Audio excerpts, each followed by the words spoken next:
Di era sekarang ini sulit untuk mengetahui apakah seorang pemimpin bisa benar-benar amanah dalam menjalankan tugasnya.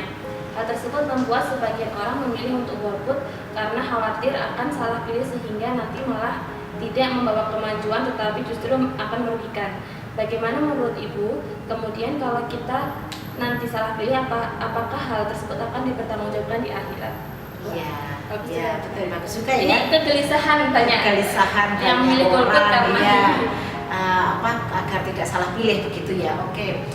Jadi pertama adalah seperti saya sampaikan tadi, pertama kita sebagai bentuk cinta tanah air tadi menggunakan hak pilih.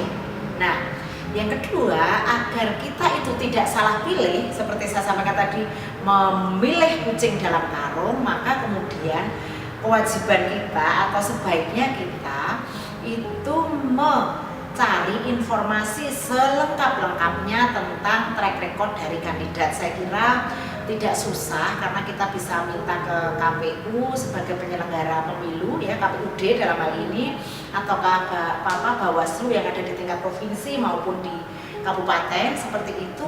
Dan saya kira tidak susah juga kita bisa searching ya, para sahabat Aisyah yang kelompok-kelompok muda itu bisa men-searching tentang kandidat-kandidat tersebut seperti itu ya, memanfaatkan internet sebaik mungkin. Jadi itu bisa meminimalisir tentang siapa sebenarnya kandidat yang akan kita pilih. Nah, ini yang ketiga, ini menjadi kewajiban, menjadi PR kita juga bahwa setelah memilih kita para pemilih ini sebenarnya punya kewajiban juga untuk mengawal kandidat yang terpilih. Bukan berhenti di TPS saja bukan berhenti di TPS saja tanggung jawab kita. Jadi setelah itu kita akan mengawal apakah para kandidat yang nanti terpilih dan kemudian sudah disahkan dan dilantik itu adalah akan menjalankan visi misi dan juga program-program yang pernah dijanjikan dalam kampanye. Kita harus secara aktif, intensif, kemudian berkomunikasi dengan nanti ya pemerintahan yang terpilih, termasuk dalam ini juga bisa melalui DPRD nanti untuk membantu mengawal agar kandidat itu betul-betul menjalankan visi misi dan program-program yang ada dalam kampanye. Jadi mengurangi rasa bersalah kalau merasa salah pilih. Itu seperti tadi, kalau tidak kita rawat dengan cara mengawal setelah dia terpilih, itu memang juga seringkali kan kandidat itu juga lupa kan janji-janjinya yang ada di kampanyenya, gitu saya kira. Jadi yang terpilih memang sudah sering kritis ya, kuncinya itu. Iya, oke. Semoga terjawab ya Mbak Ekrimah. Terus gini, bukan kemarin kita mendapat ada pesan dari ketua umum kita bahwa suara perempuan ini menentukan masa depan bangsa. Sebenarnya konteksnya tuh sejauh apa sih Bu menentukan masa depan bangsa ini, Bu? Suara perempuan kita semua. Iya, betul. Iya. Pertama begini, kalau saya menafsirkan ya, bahwa kita para perempuan ini kan sebenarnya jumlah pemilih perempuan itu kan jumlahnya sebenarnya hampir seimbang dengan jumlah pemilih laki-laki. Ya. Oleh karena itu kita secara khusus berpesan kepada teman-teman sahabat Aisyah yang perempuan untuk kemudian saya perempuan tidak menggunakan hak pilihnya, jangan. Jadi oleh karena itu, karena setiap suara itu adalah berharga, sama antara kita yang siapapun jabatannya ya, siapapun kedudukannya, apapun pangkatnya, itu suaranya sama.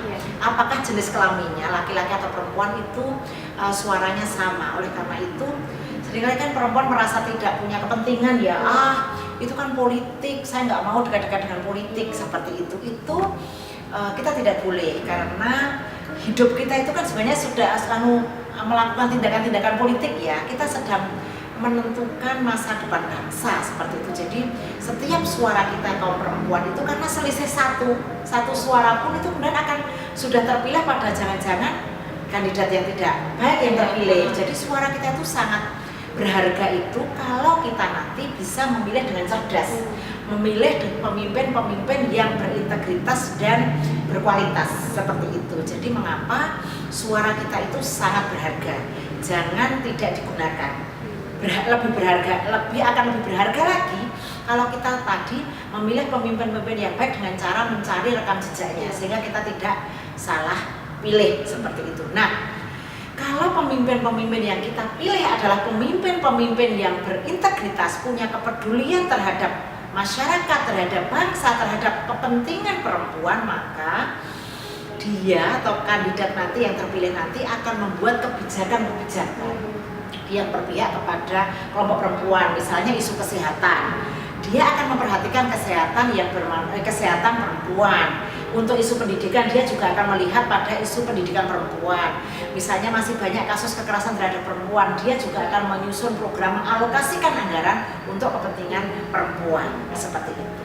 Jadi memang satu suara kita perempuan ini sangat berharga banget untuk menentukan ya pemimpinnya nanti apakah akan berpihak atau tidak. Nah Bu, kalau terkait itu sebenarnya kalau Ibu melihat budaya perempuan sekarang gimana sih Bu dalam pilkada ini atau pemilu-pemilu yang lain? Budayanya masih seperti apa? Ya memang menurut saya juga menjadi penting nanti ke depan juga untuk melihat misalnya gini, kalau KPU itu sebenarnya menetapkan tingkat partisipasi itu minimal 77%. Iya, minimal kan 77% misalnya sekarang tapi sudah di angka berapa? Ya 70-an lah ya, sudah 70-an, tapi memang menargetkan itu 77%. Nah, menurut saya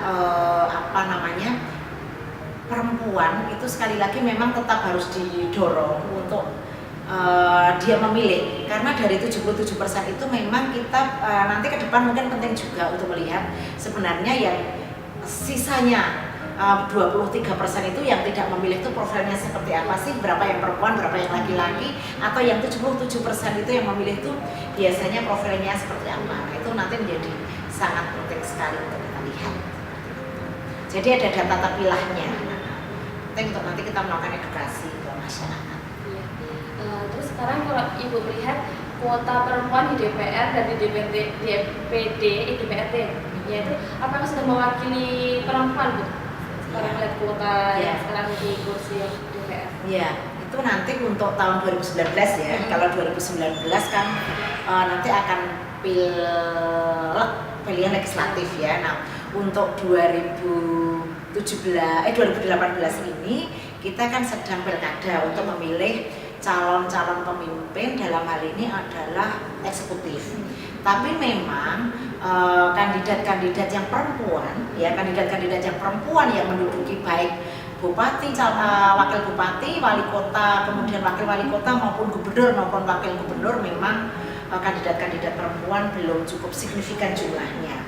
Masih dari ratusan itu masih sekitar puluhan lah ya jumlahnya, belum ada 15%. Ya, masih kecil sekali ya, masih kecil sekali kandidat-kandidat yang perempuan.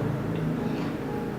Nah, Bu, kalau tentang sekarang kayaknya dari dulu ya Bu masih banyak yang mempolitisasi tentang isu agama dan juga SARA. Nah, kalau dari pandangan Ibu sendiri seperti apa? Iya, menarik sebenarnya ada hasil penelitian yang menunjukkan bahwa sekarang yang menjadi isu dalam kampanye dan dalam pemilihan kandidat atau paslon dalam pilkada itu adalah bukan lagi money politik, tetapi para paslon atau para kandidat itu ada yang atau bahkan prosentasinya itu banyak yang menggunakan isu agama dan isu SARA itu untuk mendapatkan suara. Saya kira ini kita tetap harus kritis ya. Kita harus kritis ketika sentimen-sentimen primordial seperti agama, kemudian seperti isu SARA itu digunakan oleh para kandidat. Kita para pemilih baik laki-laki maupun perempuan harus cerdas. Karena di dalam politik ini ya seringkali kan orang menggunakan segala cara untuk mendapatkan simpati dari para pemilih. Oleh karena itu kita para pemilih yang harus cerdas. Apakah benar-benar ini adalah muatannya agama? Ataukah sebenarnya hanya menggunakan agama dan isu suku, etnis itu sebenarnya untuk semata-mata kepentingan politik untuk menggait suara dari calon pemilih. Nah, kita maka benar harus cerdas. Jangan sampai kita terkena isu politisasi agama, kemudian untuk memilih kandidat dan sehingga justru kita akan salah pilih, memilih kandidat yang tidak berintegritas dan tidak berkualitas. Saya kira begitu Mbak Rima. Jadi memang kayaknya agama juga Sarah itu yang paling gampang ditunggangi gitu ya. Jadi kadang kita nggak sadar, makanya kritis itu sangat penting untuk melihat bahwa bukan gimana dia menunggangi agama, tapi melihat ya sebenarnya agamanya seperti apa pada dirinya gitu ya. Nah, ini sudah banyak sekali pertanyaan dan ada yang ingin lagi Ibu sampaikan mungkin pandangan sih atau tips dari Ibu sendiri?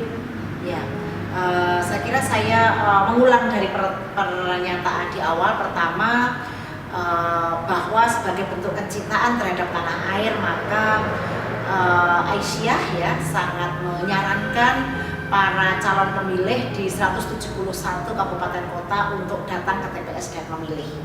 Kemudian yang kedua, sekali lagi jangan menerima uang gitu ya untuk kemudian memilih kandidat tertentu. Jadi tolak politik uang, tolak money politik untuk kemudian memilih menjual suara kita begitu ya. Karena kan kalau misalnya 100.000 dibagi 5 tahun itu kan tidak seberapa. Suara kita sangat berharga untuk sekedar dijual 100.000.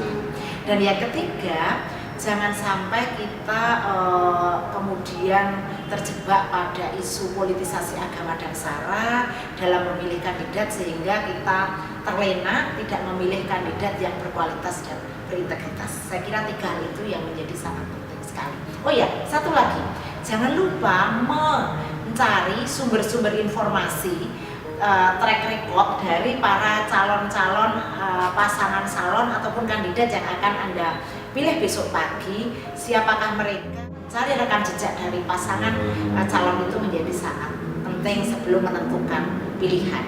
Dan juga jangan terjebak oleh hoax ya Bu ya. Iya, karena betul. black campaign ini sekarang sedang betul. marah sekali. Terima kasih Bu waktunya sore ini, dan sekian sahabat Aisyah. Kita jumpa lagi di pengajian live Instagram dan Facebook di bulan depan. Ya. Wassalamualaikum warahmatullahi wabarakatuh. Waalaikumsalam warahmatullahi wabarakatuh.